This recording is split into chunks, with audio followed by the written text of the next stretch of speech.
Et vous, à 14 ans, quel genre d'ado étiez-vous? Ce mercredi, le Book Club retourne en adolescence, une période chahutée, pleine de métamorphoses, des changements physiques, à la découverte de soi, de l'autre, de l'amour, du désir et de la sexualité. Quel regard portent les adolescents sur ces premières fois, les premières fois qu'ils et elles expérimentent? Quel regard et quels souvenirs en gardons-nous une fois devenus adultes? Nous réfléchissons à toutes ces questions ce midi dans le club de lecture de France Culture, grâce à une étude sociologique et à une bande dessinée. Leurs autrices nous rejoignent dans un instant, accompagnées comme tous les jours, et c'est le principe de cette émission, par la communauté du Book Club. Nous apprenons comment les adolescents, nos adolescents, s'aiment selon d'où ils partent. Un âge fragile où le regard des autres pèse beaucoup. Ça permet de mettre l'accent sur la personne qu'on a été mais qu'on n'est plus. J'avais 14 ans et c'était l'été. Je sortais la nuit, je voulais danser. Je sortais en douce, les cheveux crêpés. J'avais 14 ans et j'aimais danser. France Culture, le Book Club, Nicolas Herbeau.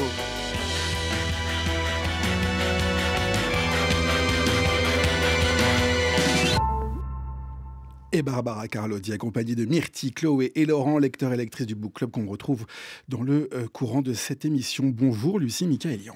Bonjour. Vous êtes journaliste, autrice de cette bande dessinée intitulée « Mes 14 ans », enquête sur ma découverte de la sexualité avec Jeanne Boézek et les dessins de Lisa Chetto.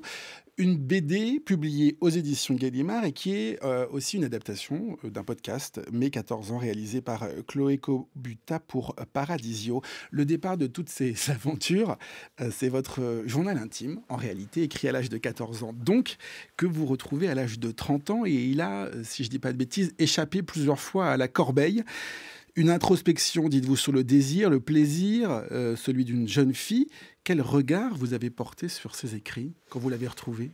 Le sentiment qui a prédominé quand j'ai retrouvé ce journal intime, c'était la honte. La honte de voir tout ce que j'avais écrit de très très cru, puisque donc, la particularité de cette année, quand j'avais 14 ans et que j'étais entrée en troisième, c'était que j'ai perdu ma virginité et c'était obsessionnel. Le seul but de mon année, c'était de perdre ma virginité et j'écrivais avec beaucoup de détails tout ce qui me passait par la tête, que ce soit... quand je voulais le faire, comment je voulais le faire, quelle position je voulais faire. Et forcément, retrouver ça quand on est un peu plus âgé, on se dit mais comment j'ai pu écrire ça à la fois si jeune et aussi si crûment. Mais alors justement, comment vous êtes passé de la honte à la publication, au podcast et ensuite à l'idée de se dire ça va peut-être parler à d'autres?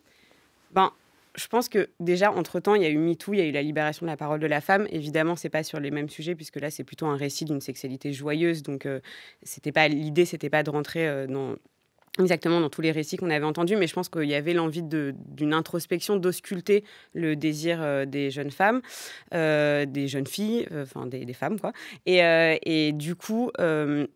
je pense qu'à ce moment-là, je me suis dit, bon, ce récit, c'est le mien, mais aussi il a une forme d'universalité, déjà parce que l'adolescence, on passe tous par là, et ensuite parce que le récit de la sexualité des jeunes filles il a souvent été mis de côté au profit celle des garçons, qui était plus facile à raconter. On se souvient que quand on était jeune, les garçons avaient moins de mal à dire tout ce qu'ils voulaient faire.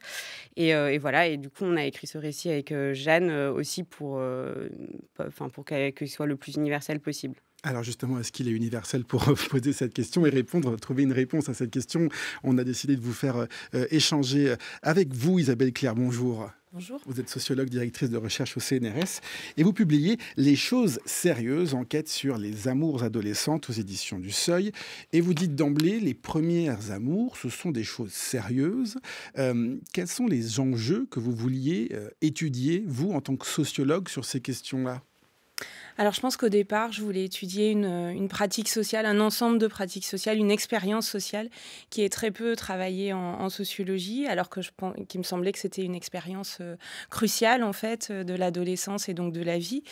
Et puis, en fait, au fur et à mesure de mon enquête, parce qu'on va quand même, on commence l'enquête avec des idées sur ce qui nous intéresse, le moment biographique de la métamorphose des filles en femmes, ce qui fait qu'on est tout le temps obligé, comme le faisait tout à l'heure Lucie, de choisir entre filles et femmes. Bon, voilà, il y a une discontinuité à cet âge-là qui est intéressante en soi. Et puis, en fait, au fur et à mesure de l'enquête, j'ai essayé d'identifier justement quels étaient les principaux enjeux sociaux de l'expérience de l'amour. Alors justement, on va voir comment vous avez mené votre enquête et quel lien il y a entre ces deux ouvrages. Mais d'abord, on va écouter Laurent. Laurent, il travaille à la librairie Le Pavé du Canal à Montigny-le-Bretonneux. Il a lu Les choses sérieuses et voici ce qu'il en retient. Dans cet ouvrage, la sociologue Isabelle Claire nous plonge dans les préoccupations des jeunes autour de l'amour et de leur sexualité. L'amour comme sentiment, l'amour relation sociale, l'amour comme expérimentation et enfin l'amour comme norme conjugale. Et chose étonnante, s'il en est, c'est sur ce dernier point qu'il apparaît de l'étude presque une injonction au couple, à l'appartenance à une normalité sociale. À partir de cette enquête sociologique d'une vingtaine d'années menée sur 3 terrains différents, les classes populaires de la banlieue parisienne, les classes populaires des régions rurales et la bourgeoisie culturelle et économique de Paris. Nous apprenons comment les adolescents, nos adolescents, s'aiment selon d'où ils parlent. On voit également que dans ces jeunes couples, les attentes des filles et des garçons restent assez stéréotypées. Le sentiment amoureux est prééminent chez les filles, alors que le désir de rencontre, la réussite professionnelle et l'argent sont essentiels chez beaucoup de garçons. En résumé, un livre où les adolescents se livrent avec sensibilité et sincérité pour des parents dont je suis, qui se posent des questions sur les premiers amours de leurs jeunes. Un livre pour nous permettre d'accompagner au mieux ce rite initiatique qu'est la formation d'un couple, de ces jeunes adultes en devenir. Un livre éclairant et indispensable. En conclusion, j'envisage même que ce livre fera de moi un meilleur daron. Enfin, j'espère. Un meilleur daron, un meilleur papa, donc, espère Laurent. Ce qui m'amène cette question, il est pour qui d'abord ce livre? Pour les parents ou plutôt pour les adolescents? Vous pensez que qui va le lire? Alors, qui va le lire? Je ne sais pas exactement. Je pense qu'il y aura plus d'adultes que d'adolescents qui vont le lire. Après, je pense que le fait que tous les adultes soient passés par l'adolescence, il y a un effet d'identification très fort et en fait, ça dépend. Pour ce que je reçois pour l'instant comme écho, j'ai l'impression, mais bon, pour l'instant, là, c'est vraiment de la sociologie au doigt mouillé, que les femmes ont plus tendance à me renvoyer à leur propre expérience en disant qu'en fait, elles sont surprises que ce que je décris ressemble tellement à leur propre jeunesse, alors même que celle-là a eu lieu il y a plusieurs décennies. Et les hommes parlent plutôt de leurs enfants. Et que d'eux-mêmes, alors ce qui est de toute façon quelque chose de très genré et que je ne sais pas complètement non plus analyser, mais qui colle avec ce qu'on vient d'entendre aussi. Laurent nous a parlé de ces 3 terrains d'études, de l'étude sociologique. Racontez-nous peut-être concrètement comment vous faisiez pour être en contact avec ces adolescents, combien de temps ça a duré et sur quelle période? Alors en fait, l'enquête, donc elle a duré, elle a commencé en 2002 et elle s'est terminée en 2020 et elle a été composée de 3 principaux terrains. C'est comme ça qu'on dit en sociologie. Un terrain, c'est un lieu dans lequel on va et dans lequel on reste, donc en l'occurrence 3-4 ans à chaque fois, et dans lequel on rencontre des gens qu'on essaie de suivre dans leur quotidien le plus possible. Alors pour ce qui est de la sexualité, c'est toujours jusqu'à un certain point, puisqu'une grande partie de la sexualité est interdite dans les lieux publics. Et je n'ai pas assisté, évidemment, je n'ai pas tout observé. En revanche, j'ai fait aussi des entretiens. Donc, il s'agit à la fois de nouer des relations de confiance avec ces jeunes-là. Donc, ce qui implique, en fait, de passer pas mal de tests, en général, en début de terrain, ce qui est le cas de toutes les enquêtes sociologiques. Et puis, à la fois de les suivre et puis de les faire parler sur aussi ce qui n'est pas accessible, justement, au regard d'enquêtrice. C'est aussi le point commun avec Lucie Michaëlian, c'est que normalement, votre journal intime, il n'est pas accessible. Et là, pour autant, la question de la confiance ne se pose pas, puisque vous écrivez, vous, en toute confiance, à l'âge de 14 ans, dans ce journal intime. En confiance par rapport à... Il n'y a pas de problème de divulgation de ce que vous allez écrire. Vous l'écrivez parce que vous savez que ça va rester Oui, et en même temps, ce qui est assez intéressant, c'est que sur une année, on voit déjà l'évolution. Au début, j'écris vraiment au premier degré. On voit qu'il y a même une sorte de fin de comète de l'enfance où c'est vraiment j'ai envie de faire ça, je vois pas pourquoi je ferais pas ça. D'ailleurs, la phrase qui me fait le plus rire, rire, on dirait que je me surkiffe, mais en tout cas, c'est merde, du coup, c'est ma phrase préférée. Mais personne ne comprend donc que c'est un sentiment sain qui, je pense, est vraiment aussi ce côté vraiment brut.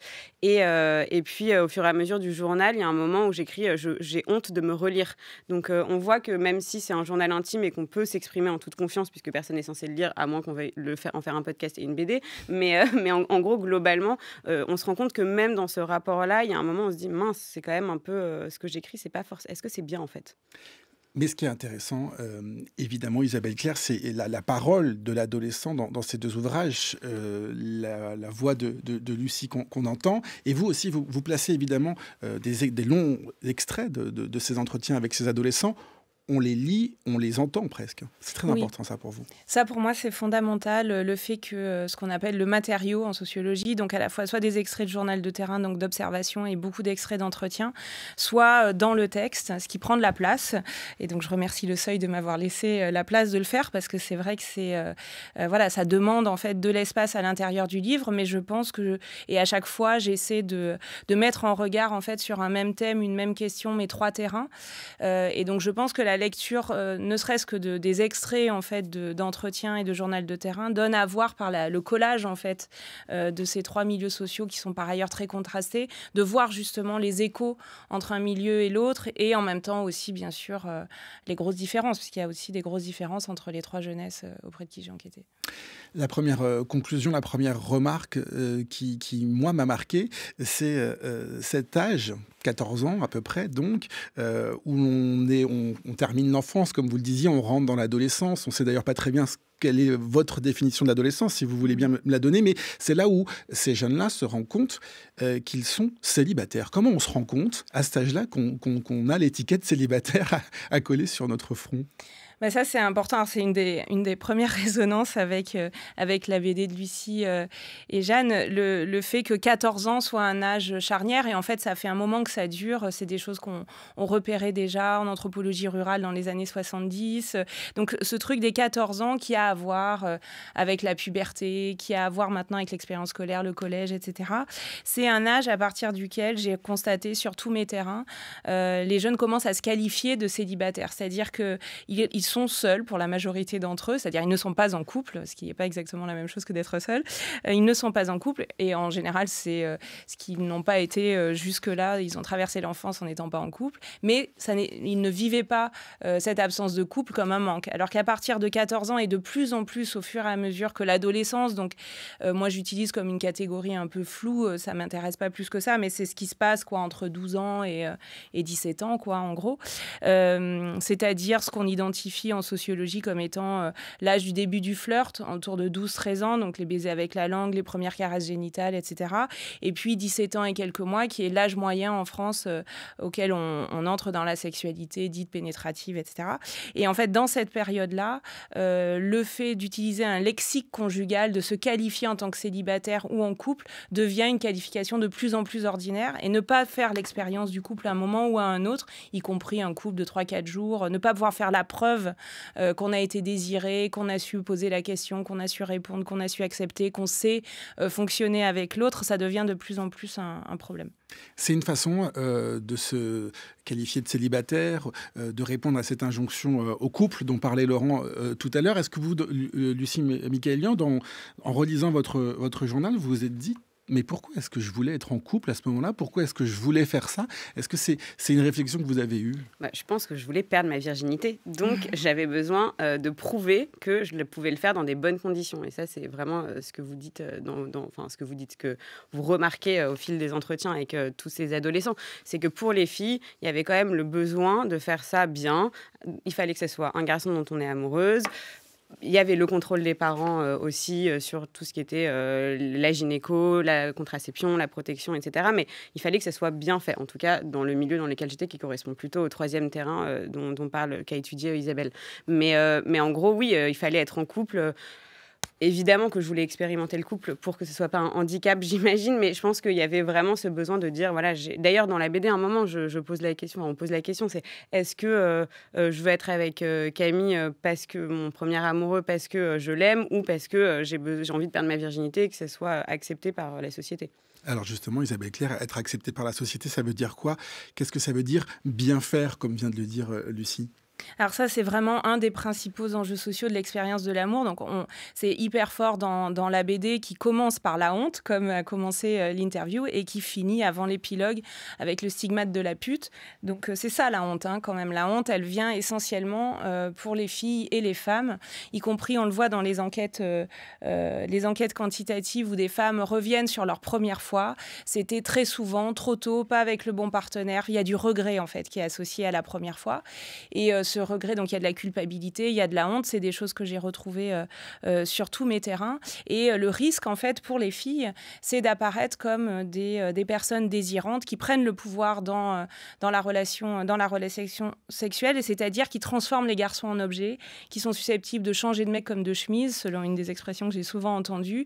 Et donc, une fille, pour coucher, parce qu'on attend d'elle quand même qu'elle couche, il est pas... sinon, il y a le problème, il y a la pute, puis il y a la coincée. Bon, il faut... Voilà, il y a un chemin étroit entre ces deux stigmates, qui n'est pas nouveau, et qui, pour les filles, en fait, associe la sexualité seule à de la honte. Il faut être amoureux il faut aimer les garçons. Les garçons ne doivent pas juste être désirés, ils doivent aussi être aimés, et ça fait partie des raisons pour lesquelles le couple, la vie amoureuse, donc la relation, le fait de sortir avec quelqu'un est très important. On peut coucher avec un garçon, mais un garçon avec qui on sort. Alors, on va écouter à présent notre seconde lectrice qui, elle, a lu votre bande dessinée, Lucie Michaëlian. Elle s'appelle Myrtille, elle est libraire également, et on écoute ce qu'elle a retenu de Mes 14 ans. Qu'on ait été ou non une adolescente hétérosexuelle dans les années 2000, ce récit à 6 mains de Lucie Michaëlian, Jeanne Boézek et Lisa Chéteau nous parle. Mêlant légèreté, drame adolescent et sérieux, il dévoile la pression de la société sur les adolescentes, les injonctions liées au corps, à la performance et la normativité. À un âge fragile où le regard des autres pèse beaucoup. Les faits se déroulent dans les années 2000, mais restent d'actualité. L'aspect journal intime permet une immersion totale dans le quotidien de Lucie Michaëlian. On la voit grandir, essayer de comprendre ses désirs, et naviguer à travers l'absence d'informations sur le sexe et les rumeurs du lycée. Le dessin de Lisa Chéteau retranscrit habilement les pages du journal intime. On y retrouve les typos et les phrases pleines d'assurance, typiques d'un âge où l'imagination joue beaucoup et les attentes sont grandes. Si j'avais une question pour vous, ce serait: quels conseils vous donneriez à des jeunes adolescentes aujourd'hui ? C'est pas la question la plus évidente, j'en conviens, Lucie Michaëlian. Mais je dois y répondre. Si vous le souhaitez. Mais il s'avère qu'après le podcast, ce qui était vraiment génial pour le coup, c'est qu'il y a eu beaucoup de réactions positives. Mais notamment, j'ai reçu sur le compte Instagram Mes 14 ans, donc où tout a débuté, pas mal de témoignages d'adolescents, beaucoup de filles, on va pas se mentir, qui avaient entre 14 et 16 ans et qui ont dit: ça m'a fait du bien d'entendre un récit déculpabilisant sur les désirs féminins. Et j'ai l'impression d'être moins anormale. Et je pense que je ne suis pas sexologue ni adolescentologue, mais en tout cas, si j'avais un conseil à donner à un ado, c'est fais ce que tu sens et essaye de pas te sentir sous pression et de faire des choses qui te rendraient malheureuse. Voilà. La pression de la société, Isabelle Claire, vous aussi, vous le marquez très clairement, notamment, et vous le dites dans un chapitre qui s'appelle « Devenir une femme sans être une pute ». Il y a la mauvaise réputation, et vous écrivez: la mauvaise réputation, quand elle s'abat sur une fille, agit comme un poison. Qu'est-ce que c'est? Qu'est-ce que ça veut dire, cette mauvaise réputation? Et qu'est-ce que c'est ce poison? Et est-ce qu'il a évolué entre le début de votre enquête, début 2000 et 2020? Alors oui, c'est un poison, parce que la réputation, le stigmate de la pute, c'est vraiment une figure repoussoire pour les filles à cet âge-là. C'est-à-dire qu'à la fois, c'est un âge où leur corps se sexualise, où elles deviennent des objets érotiques convenables, parce que ça arrive aussi malheureusement aux petites filles, mais ça arrive quand même plus souvent de manière massive à l'adolescence. Et donc, les filles se retrouvent dans les regards des autres, qui sont des regards de jugements très forts sur le physique, des jugements des jugements moraux sur ce qu'il convient de faire. Or, la norme sociale, contrairement à un guide de bonne manière, ne s'écrit pas. Il n'y a pas un dictionnaire où on pourra aller voir et puis on se positionnerait par rapport à ça. C'est quelque chose qui, en fait, est à la fois omniprésent, là, depuis la toute petite enfance, très ancré et en même temps un peu diffus. C'est ce qui donne ce sentiment, en fait, à peu près à tout le monde et d'être anormal, puisque en général, on ne fait jamais ce qu'il faut. La norme permet de rappeler à l'ordre dès que quelque chose ne va pas. Et en fait, certaines filles sont plus en danger, en fait, de mauvaise réputation que d'autres, parce qu'il y a cette croyance sociale selon laquelle c'est quand même le fait de faire ci ou ça, de porter tel ou tel type de vêtements, d'avoir plusieurs mecs ou pas, qui fait qu'on s'attire une mauvaise réputation. Donc c'est en partie vrai. Il y a une sanction d'actes comme ça qui sont considérés comme n'étant pas convenables, surtout à cet âge-là. Et puis, il y a aussi des ressources sociales qui font qu'on est plus ou moins exposé. Et en particulier, le fait de ne pas avoir de père chez soi, dans les cités, de ne pas avoir de grand frère, de ne pas être approprié, en fait, dans une relation privilégiée avec un homme ou un garçon, que ce soit amoureux ou familial. C'est quelque chose qui met en danger les filles. On parle des femmes seules, des filles seules dans l'espace public. C'est quand elles ne sont pas accompagnées par un garçon. Et donc, il y a quelque chose qui est très... c'est une position de vulnérabilité très forte à cet âge-là. Les femmes adultes y sont confrontées aussi, mais elles ont éventuellement un métier, des enfants qui permettent d'asseoir un peu leur bonne réputation. Dans la pression de la société, il y a aussi cette inégalité de genre entre les garçons et les filles. Les garçons qui sont encouragés, eux, à faire preuve de désir sexuel et les filles desquelles on attend qu'elles soient fleur bleue et sentimentales, si je puis résumer ainsi. C'est ça, en fait, la façon dont les choses se formulent, dont la norme se formule, c'est jamais en disant, voilà, ça c'est la norme, il convient de faire que. C'est plutôt la nature. C'est toujours au nom de la nature, particulièrement quand il s'agit de choses qui ont à voir avec le sexe, le corps. Alors là, c'est la nature de la nature, c'est la pulsion, c'est bon, voilà. Et donc, quand on dit les garçons sont sexuels et les filles sont sentimentales, en fait, ce que dit la société, c'est les garçons doivent être sexuels, avoir du désir pour le bon objet. Donc être des vrais mecs. Un vrai mec, c'est quelqu'un qui désire des filles. C'est pas un PD. Donc voilà, le pendant de la pute, c'est le PD du côté des garçons, ce qui est pas tout à fait équivalent, mais qui est quand même une figure sexuelle repoussoire très forte, en particulier à cet âge-là. Et voilà, de dire que les filles sont sentimentales, fondamentalement sentimentales, c'est de dire qu'elles ne doivent pas être sexuelles et que le journal intime sur la sexualité, il doit être caché, en fait. C'est quelque chose qui ne se dit pas et qui est, dès qu'une femme ou qu'une fille parle de sexualité, de pratique sexuelle, de façon comme ça très ouverte, ça crée du trouble, en fait. Parce qu'il faut l'assumer pour soi, Lucie Mikaelian, et il faut aussi l'assumer auprès des autres. Vous écrivez, j'ai appris qu'elles auraient écrit, en parlant de jeunes filles, dans les toilettes du collège, que j'étais une pute, j'étais dévastée, peu importe si ces mots ont été écrits ou non. La vérité, c'est que ces mots ont longtemps résonné en moi. Je pense que c'est une des raisons d'ailleurs pour laquelle j'ai pas voulu rouvrir ce journal, c'est que la fin de l'année du collège c'est terminé donc un peu sur l'apothéose de toute cette recherche de qu'est-ce que c'est que mon désir, quelle sexualité je veux avoir, et qui se termine par un regard négatif dans les yeux d'autres filles de mon âge, en fait.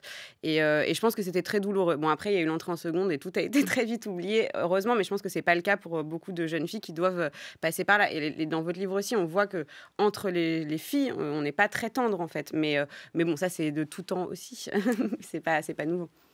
Oui, parce qu'il y a un risque de contamination, c'est-à-dire que la pute, celle qui peut tomber en disgrâce dans la cour du collège, dans les fêtes, etc., elle peut contaminer les copines. Contaminer, c'est-à-dire c'est un vocabulaire, c'est le vocabulaire du stigmate, c'est-à-dire que c'est comme une maladie à partir du moment où on a comme ça une immoralité qui nous colle à la peau.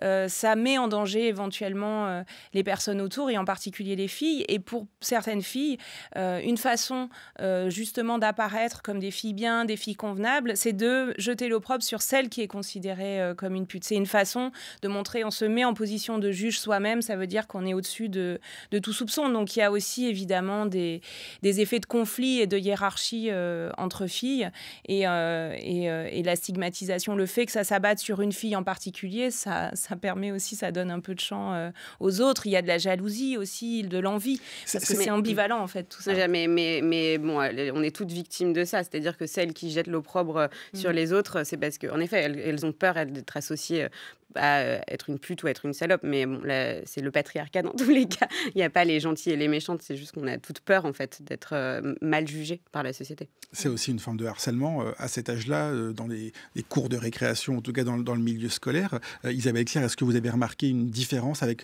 l'apparition des réseaux sociaux? Est-ce que en 20 ans, vous avez noté des choses qui qui auraient empiré en quelque sorte? Alors, il y a des recherches, notamment un rapport sur le cyberharcèlement qui a été publié il y a quelques années qui montre qu'en fait, et moi je l'ai retrouvé pour partie sur mon terrain, que ce qui se passe sur les réseaux sociaux est immédiatement lié à ce qui se passe en dehors des réseaux sociaux. Donc, il n'y a pas un changement majeur, c'est-à-dire il n'y a pas de nouvelles normes qui apparaissent, il n'y a pas de nouvelles injures. Enfin, il peut y avoir des nouvelles injures, mais je veux dire, c'est toujours des déclinaisons des mêmes. En revanche, ça crée une boîte d'amplification et puis ça crée une mémoire. Une des difficultés avec la rumeur, c'est que la rumeur devient une réputation quand elle commence à s'installer dans la durée et qu'une des façons justement d'en sortir, c'est voilà, on passe au lycée et donc tout est effacé, ou alors on est dans un couple avec un garçon et là c'est la rédemption. Enfin, il y a des façons en fait d'en sortir. Et c'est vrai que les réseaux sociaux, pour ça, qui peuvent avoir une mémoire en fait qui excède largement le mois, même l'année, peut avoir des effets propres en fait très durs, quoi, parce qu'on ne peut pas l'effacer. Moi j'ai couché avec un garçon. Mais qu'est-ce qui s'est passé? #Book Club Culture. Vous aviez quel âge à l'époque? J'ai découvert mes 14 ans complètement par hasard au moment de sa sortie, mais j'ai le souvenir d'avoir écouté tous les épisodes pendant mes trajets.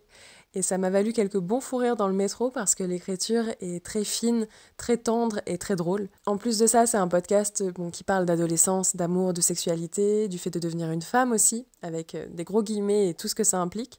C'est des thématiques qui me sont chères, donc de base, je suis très bon public pour ce type de format.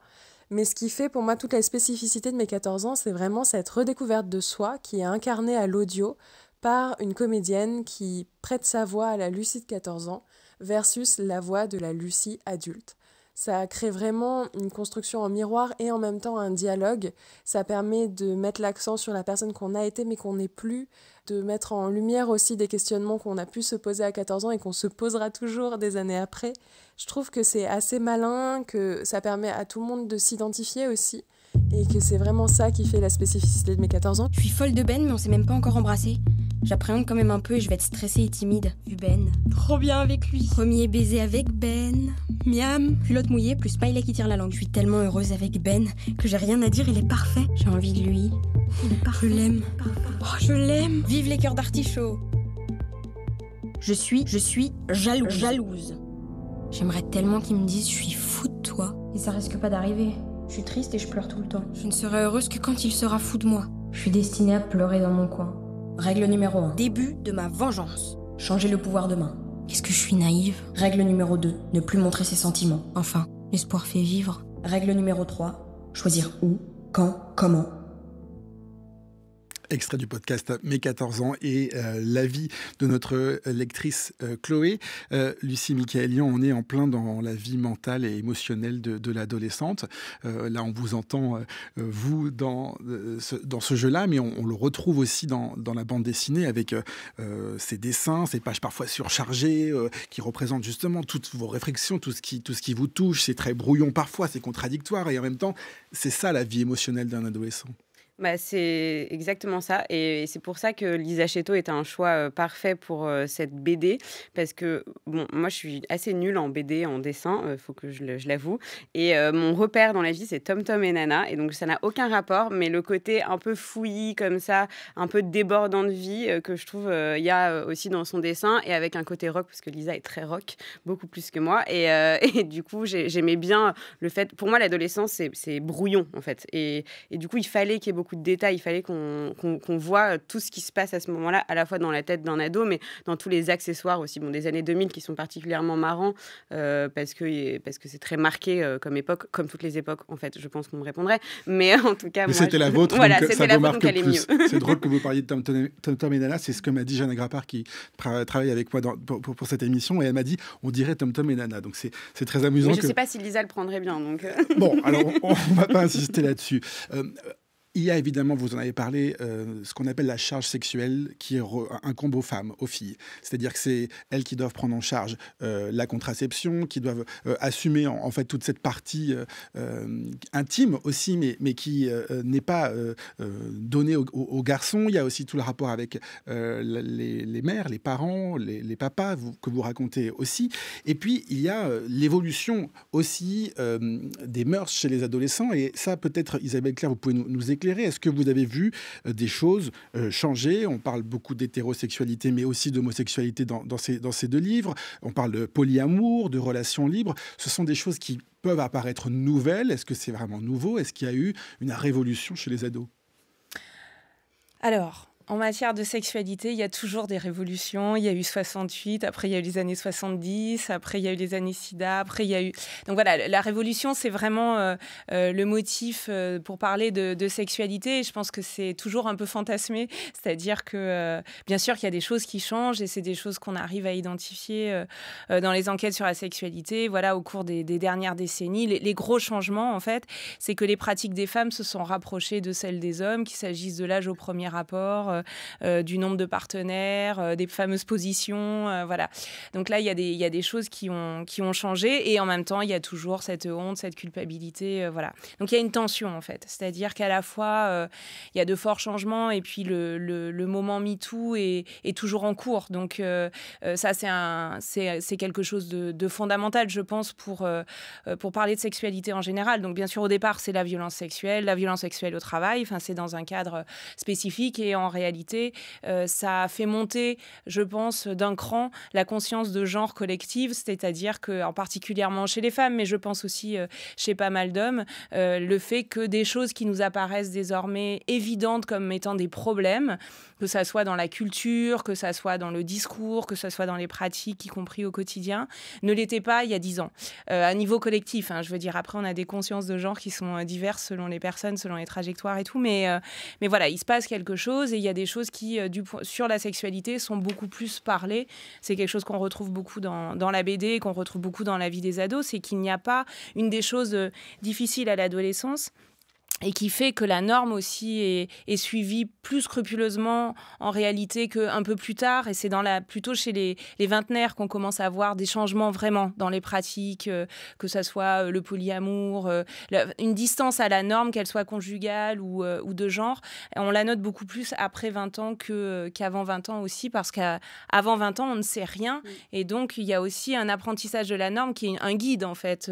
Voilà. Et si je peux me permettre, mais à mon époque, donc, il n'y avait pas les réseaux sociaux, il n'y avait pas eu MeToo, et il n'y avait pas le bon côté des réseaux sociaux aussi, parce qu'il y a le côté harcèlement, mais il y a aussi tout maintenant, il y a beaucoup de la libération de la parole. Ouais, puis même de comptes qui apprennent plein de choses, en fait, sur la sexualité, mais une sexualité plus positive. Je ne sais plus ce que je voulais dire. Il n'y avait pas ça. Il y avait 20 ans.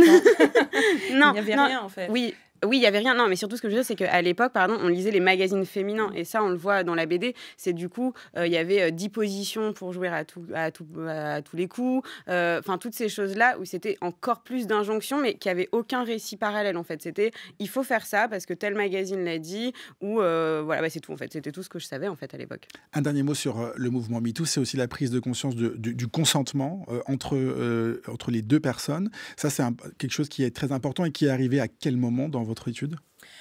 En fait, le consentement, c'est quelque chose qui est à l'œuvre dans la transaction sexuelle depuis longtemps. Enfin, d'abord parce que c'est une catégorie juridique qui a vraiment été normalisée au début des années 90 en France. Donc, c'est à la fois vieux et pas si vieux.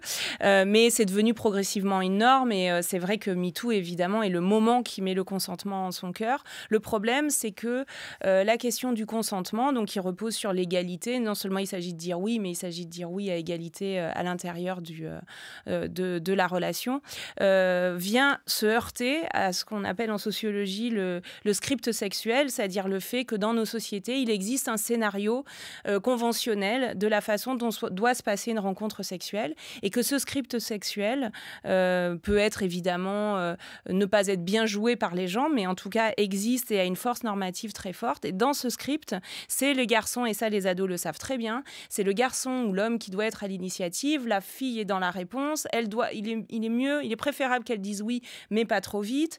Et donc en fait ça vient complètement contrer la question du consentement. Parce qu'évidemment, dans le script sexuel, il y a du consentement. Je te demande, tu me dis oui, donc il y a bien une histoire de consentement, mais il y a une asymétrie fondamentale, c'est que c'est le garçon qui doit demander et la fille qui doit dire oui. Et donc ça, c'est là ça frotte à cet endroit-là, toujours aujourd'hui. Les choses sérieuses, enquête sur les amours adolescentes, c'est chez Seuil. Isabelle Claire, merci beaucoup d'être venue dans le Book Club nous en parler. Merci à vous, Lucie Michaëlian. Mes 14 ans, enquête sur ma découverte de la sexualité, une BD aux éditions Gallimard. Et je renvoie évidemment aussi à votre podcast chez Paradisio, BD écrite avec Jeanne Boisec et le dessin de Lisa Chéteau. Merci à toutes les deux d'être venues dans le Book Club. Dans un instant, l'épilogue du jour. Mais d'abord, les quadritèmes de Charles Danzig. Pasolini est un mélange de narcissisme et de persécution. Narcissique, il était parfois à un point excessif, on pourrait même choisir un autre qualificatif. Que dire d'un homme qui organise une séance de photos où il pose nu, les jambes écartées, en lisant un livre, en ayant pris soin de dire au photographe « ça fera scandale ». Il n'y a pas de plus belle démonstration de la diminution de l'intelligence par le narcissisme que cet homme. Oublions cela, car ce qui importe d'un artiste qui a composé des chefs-d'œuvre sont précisément ses chefs-d'œuvre et les qualités qui les ont engendrés, et non ses erreurs. Pasolini était prodigieusement intelligent, et c'est tout ce qui compte. Avec cela, il a été harcelé toute sa vie. Durant ses 53 ans d'existence, il n'a pas moins subi de 33 procès. Et je ne parle pas du harcèlement du Parti communiste dans sa jeunesse, de l'Église catholique la plupart du temps. On l'accusait de blasphème, on l'a même accusé d'avoir agressé un pompiste.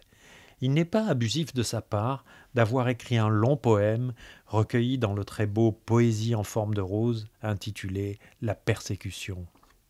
Pourquoi Pasolini a-t-il été persécuté ? Parce qu'il était poète. Je ne peux que répéter la phrase d'Alfred de Vigny que je citais dans le premier volet de ce quadritème. Du jour où il sut lire, il fut poète, et dès lors, il appartint à la race toujours maudite par les puissances de la terre.